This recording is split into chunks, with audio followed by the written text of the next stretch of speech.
Pessoal, tudo bem? Sala cheia, evento cheio, né? Eu vou desejar a vocês boa prova desde agora, que amanhã seja um dia de tranquilidade, ou em paz, ou com um coração tranquilo. Eu sempre falo isso aqui nos finais das minhas aulas, né? O que importa é muito mais a jornada do que o resultado propriamente dito. Mas a gente só aprende isso com o tempo. A gente espera sempre muito um resultado excelente, um resultado bom, e é claro que a gente quer isso. Mas a gente também tem que aprender a valorizar a jornada, os processos, o quanto vocês mudaram ao longo desse processo, né?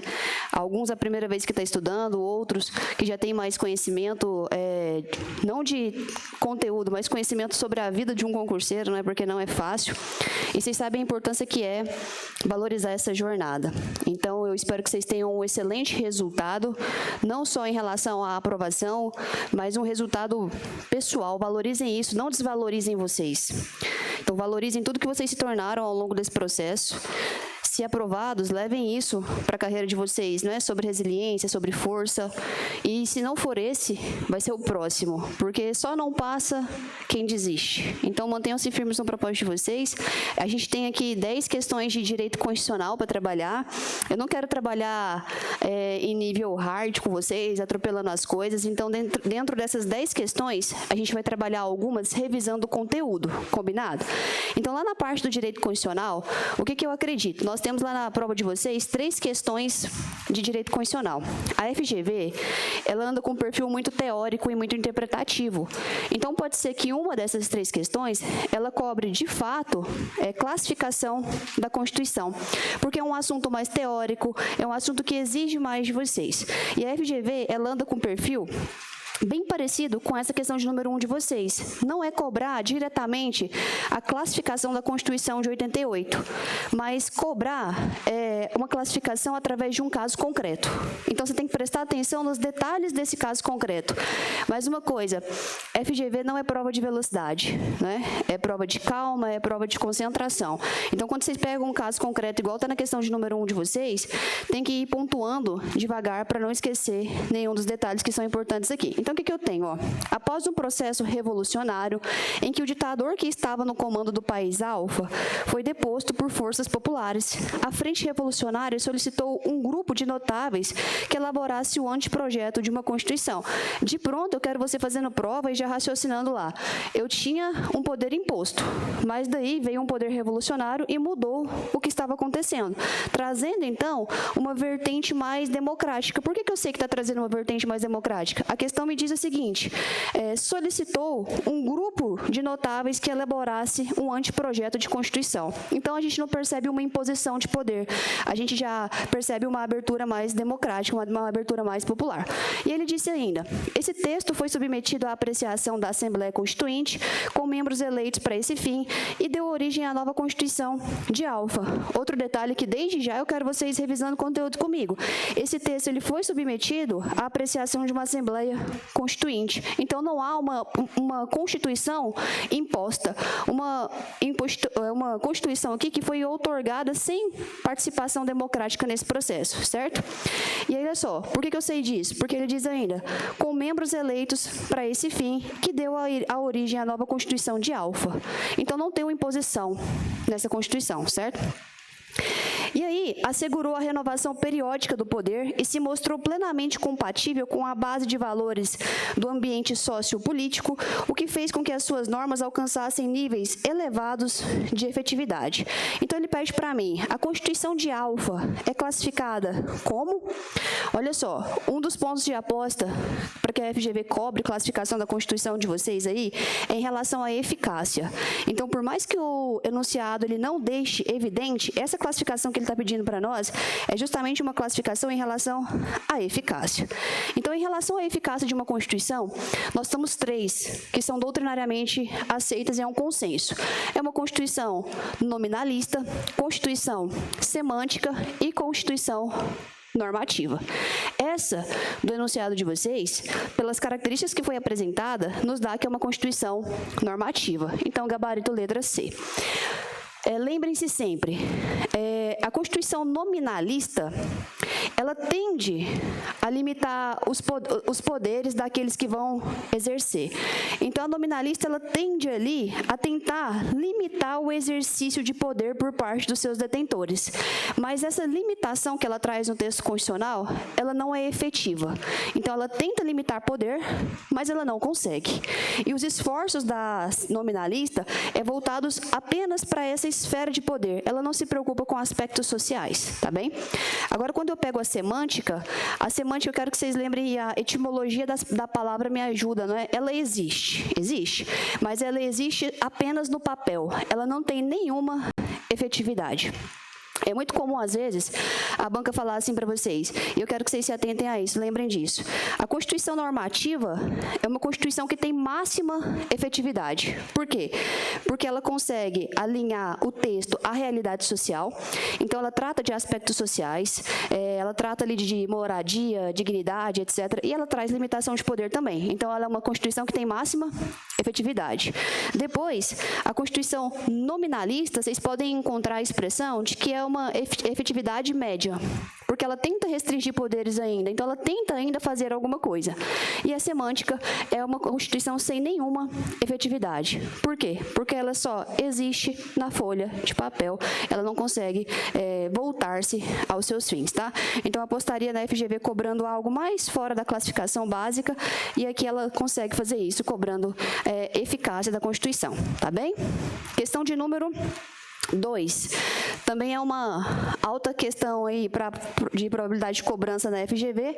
Acredito eu, falei isso em sala com vocês, quem teve aula comigo, que a FGV não vai entrar em pontos polêmicos dentro de nacionalidade, igual aconteceu em outros certames, mas há a probabilidade dela cobrar, sim, nacionalidade, porque é um tema usual nessas provas, né? Então, quero que vocês tenham sempre em mente, o que eu preciso saber sobre nacionalidade? E a gente fala isso aqui de forma bem simples, não é?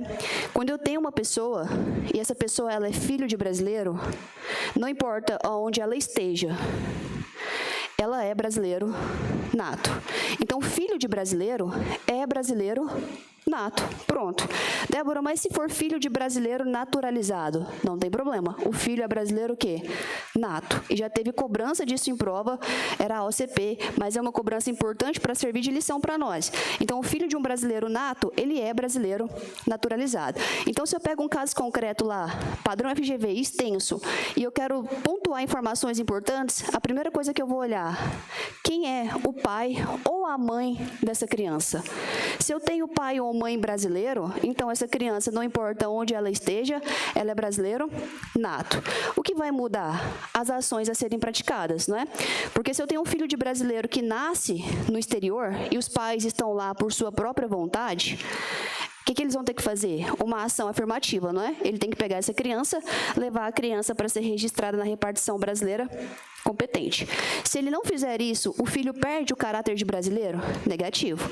O que vai acontecer? Essa criança, após atingir a maioridade, aos 18 anos, então, ele pode vir residir no Brasil e, nesse momento, ele opta pela nacionalidade brasileira.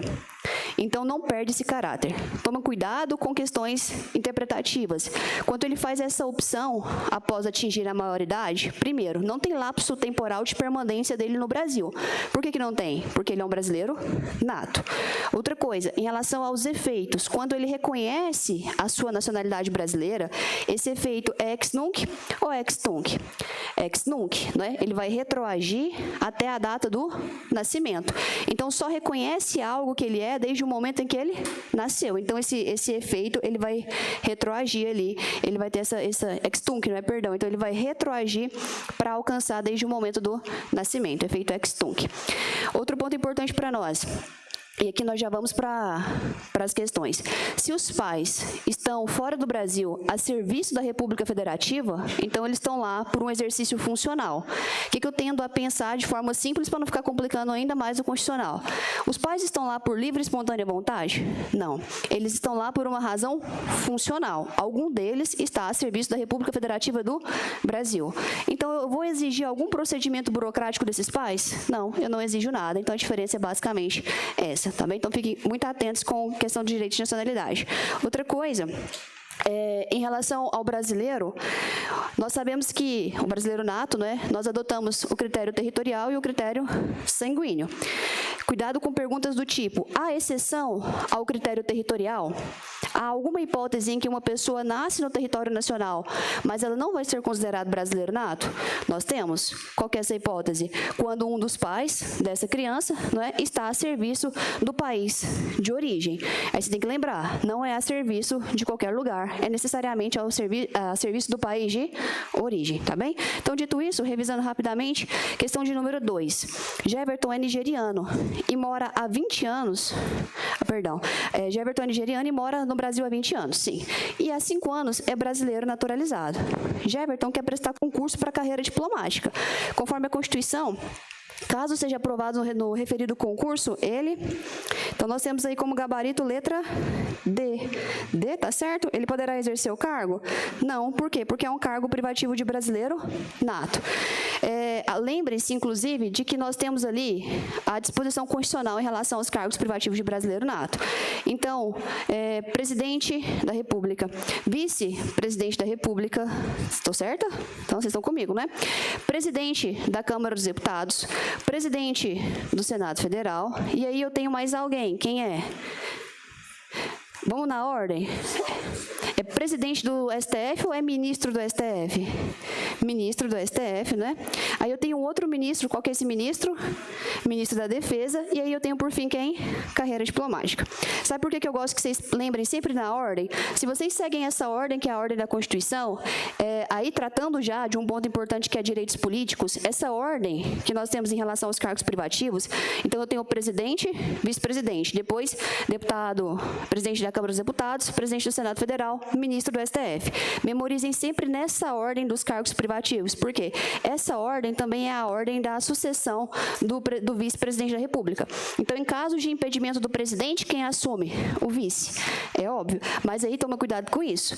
A linha sucessória, ela não se abre com a incapacidade do presidente, ela se abre com a incapacidade do vice. Então, o vice estando impedido, abre-se a linha sucessória. Então, se vocês memorizarem na ordem os cargos privativos de brasileiro nato, é a mesma ordem sucessória do vice-presidente da República. Então, eu tenho ali, basicamente, representantes do povo, representantes dos estados e guardião da Constituição Federal. Isso já economiza algum tempo para nós, ok? Olha só, vocês vão comigo agora... Vamos fazer a 3, né? A 3 dá para a gente fazer também aqui e aproveitar para revisar algum conteúdo. Questão de número 3 diz para nós aqui. O João, com 19 anos de idade, após iniciar o serviço militar obrigatório como praça do Exército, foi convidado pelo presidente do partido político Alfa a iniciar sua carreira política, concorrendo ao cargo eletivo de vereador no mesmo ano. Acrescenta-se que João ainda não tinha se alistado como eleitor e a eleição seria realizada 2 meses antes do término do referido serviço militar. Após consultar a Constituição, João concluiu corretamente que a. Não pode se alistar como eleitor e nem a concorrer a referido cargo eletivo. É o nosso gabarito? Exatamente. O que eu quero revisar com vocês nessa questão aqui? É o seguinte, nós temos condições para se tornar eleitor e nós temos condições para nos tornar elegíveis, né? Então, direito político ativo, direito político passivo. Então, a capacidade de votar e a capacidade de ser votado. Nós temos algumas inelegibilidades, algumas condições que não nos permitem concorrer a um pleito eleitoral. Um deles é essa condição que o João está, porque ele está numa condição de quê? De conscrito, né? Então ele não pode. Se fosse um militar, também durante o serviço ativo, ele também não poderia, nesse momento, sem o devido quê? Afastamento. Ademais, eu quero que vocês lembrem algumas regras que envolvem também partidos políticos. O quê? O Brasil não adota a figura da candidatura avulsa, ou seja, para se candidatar, você tem que estar necessariamente filiado a um partido político. Outra coisa, domicílio eleitoral na circunscrição. Esse conceito de domicílio, se a banca te der que ele trabalha, desenvolve suas funções em determinados locais, está correto, porque o conselho de domicílio é amplo. Então, tanto o local onde você mora, tanto o local onde você exerce as suas funções. Tá? Tranquilos também. Lembrem-se ainda, não é que nós temos ali algumas formas de inelegibilidade que são relativas. e que não diz respeito necessariamente a você, que é aquela em relação à inexigibilidade reflexa, que quem gera essa impossibilidade de você se tornar eleito não é você mesmo, mas são pessoas que você mantém vínculos familiares ali. Então, os parentes daqueles que estão sempre no poder executivo. Quem gera inelegibilidade reflexa é apenas quem está no poder executivo. Então, o que vocês têm que lembrar disso aqui? O governador, a filha dele, pode se candidatar na mesma base territorial que ele, a não ser que ela já fosse candidata à reeleição? Não. O filho do prefeito pode se candidatar a vereador na mesma base territorial do pai? Não, a não ser que ele já fosse candidato à reeleição. Mas o que vocês percebem? Quem gera a inelegibilidade é sempre quem? É sempre quem está como chefe do poder executivo. O legislativo não gera, ok? Isso é importante para fins de FGV. Eu quero que vocês vão agora comigo. Quanto tempo? Tá. Vamos comigo aqui na questão de número 5.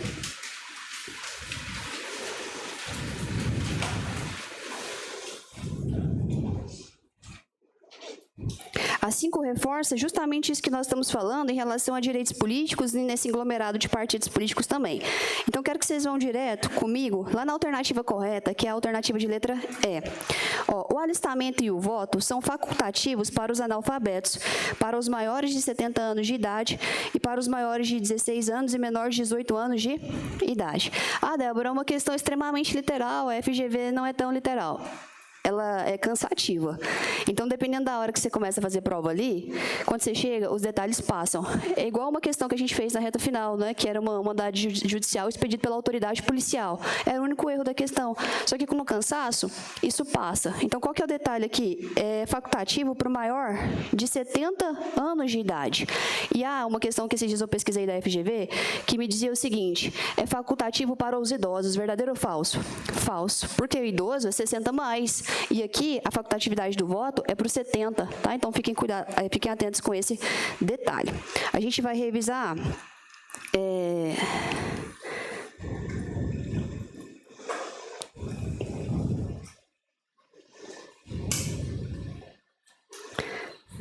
Questão de número 6. Vamos lá, 6. Então, o que nós temos aqui? Competência legislativa concorrente da União, dos Estados e do Distrito Federal. O que nós temos? A Ana, ela é uma deputada estadual que pretendia apresentar uma proposta legislativa sobre uma referida temática. E daí ela concluiu corretamente que... Vamos ver o que a Ana pensou aqui sobre esse assunto. As normas específicas editadas pelo Estado preponderam sobre as normas nacionais editadas pela União? Não. O que acontece? O que nós temos que relembrar em relação à competência concorrente? Na competência concorrente, eu gosto que vocês pensem que a União ela age com pé de igualdade em relação aos Estados e ao Distrito Federal. Por quê? Porque a função que ela tem aqui na competência concorrente é o quê? É editar normas gerais. E aí os Estados e o Distrito Federal, eles poderão suplementar naquilo que for a área de seu interesse, naquilo que for cabível. Relembraram disso? O que mais que eu preciso lembrar? Se a União não editar a norma geral, o Estado e o Distrito Federal vai ficar sem lei? Não. Então, o que vai acontecer? Se a União não editar a norma geral, os Estados e o Distrito Federal vão exercer competência legislativa plena. E se amanhã ou depois a União quiser sanar a sua omissão e editar a norma geral, o que acontece com a norma que foi criada pelo Estado e pelo Distrito Federal? Revoga na totalidade? Não. Revoga apenas naquilo que lhe for contrário. Suspende, na verdade, naquilo que lhe for contrário. Então, essa é a competência concorrente. Quando ela diz para mim que essas normas editadas pelo Estado preponderam, não, porque o Estado ele vai seguir justamente as normas gerais que foram editadas por quem? Pela União, ok? Depois ele diz para mim, B, os municípios não podem incursionar na temática, mesmo para suplementar normas da União ou dos Estados. Cuidado que a gente tende a achar, e é muito normal na repartição que a gente tem aqui de competência vertical, que os municípios eles nunca entram. Eles não entram em pé de igualdade, mas para tratar de interesses locais. Os municípios legislam? Legislam, porque eles inclusive têm lei orgânica municipal para isso, tá bem? C, os entes federativos podem legislar livremente? Não. Por quê? Qual que é o papel da União? Estabelecer ser normas gerais. E o que os estados e o Distrito Federal faz? Seguindo as normas gerais, eles vão legislar de acordo com as suas necessidades, mas obedecendo às normas gerais, tá bem? D, a superveniência de norma geral da União colida com norma estadual, que colida com norma estadual não revoga esta última, apenas o quê? Suspende a eficácia. É justamente isso. Revoga? Não. Faz o quê? Suspende a eficácia. Cuidado, eu pelo menos, quando eu estou sozinha estudando, eu acabei de fazer isso aqui com vocês, eu tenho muita mania de falar revoga, mas na minha cabeça é suspende. Então, cuidado com isso, porque eu sei lidar com a questão na hora que eu vejo. Mas no usual de vocês, quando vocês estiverem memorizando, é sempre o quê? Se depois a União, ela sana a falha legislativa, o que acontece com a norma estadual ou com a norma do Distrito Federal? Suspende a eficácia naquilo que lhe for contrário. Então, suspende a eficácia naquilo que lhe for contrário, tá bem? Para a gente fechar aqui, que eu já estou com o tempo estourado, me parece ali, vamos lá na questão de número 8. É uma questão muito básica sobre serviço público também, mas é uma questão que dá trabalho para não pegar ali nos pequenos detalhes. Então, o que nós temos ali? O tema é agente público no que concerne acesso a cargos, empregos ou função pública. Quando você vê um enunciado desse, de pronto lá na sua cadeirinha já começa, após a Constituição de 88, o que eu sei? A regra é concurso público. Contratação temporária e hipóteses excepcionais de urgência, não é isso? Então, olha só, depois da Constituição de 88, eu também tive uma mudança, porque o período de estabilidade é pós-probatório, e o probatório é de quê? 3 anos. Então, nós não éramos assim desde sempre, então cuidado com essas provas. O período para se tornar estável é 3 anos, tá bem? Então, vamos direto no gabarito, né? Lá na letra D, a garantia da estabilidade dos servidores públicos mediante o preenchimento dos requisitos constitucionais, tais como 3 anos de efetivo exercício, é assegurada para os aprovados em concurso público para cargo efetivo. E aqui fecha um conceito que me parece básico, mas é importante relembrar. Eu só falo em estabilidade para ocupantes de cargo efetivo. Funções comissionadas não gozam de estabilidade. Servidores temporários não gozam de estabilidade, tá bem? Justamente por isso aqui o nosso gabarito, letra D. Pessoal, é isso. No fim do material de vocês, tem algumas dicas proféticas. Eu sei que o tempo de vocês é extremamente corrido, está todo mundo cansado, mas a gente selecionou com muito cuidado, junto com os meninos aqui. Se possível, leiam essas dicas proféticas, tá bem? Se possível também, deem uma olhadinha na dica em relação a essa parte que está bem básica, mas que é importante ali em relação a direitos e garantias fundamentais. E, não menos importante, né, que eu quero que vocês vejam também, organização político-administrativa. Deem uma lida nessas dicas proféticas. No mais, reitero as palavras do início da aula, desejo a vocês uma excelente prova. Vão com Deus, fiquem com Deus e tenham um excelente dia de aula.